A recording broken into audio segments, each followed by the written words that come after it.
So here's a screen protector, and this one is glass. It's not plastic, although it looks like a foil.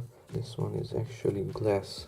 And the disadvantage of this one is that the adhesive is only on the side, only on the black area.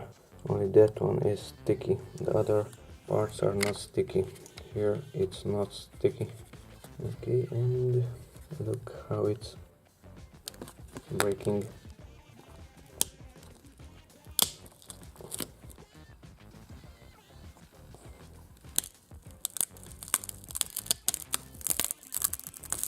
It has to have some nylon on it. Maybe there is nylon glass nylon or glass nylon glass, I'm not sure, but it's not falling apart.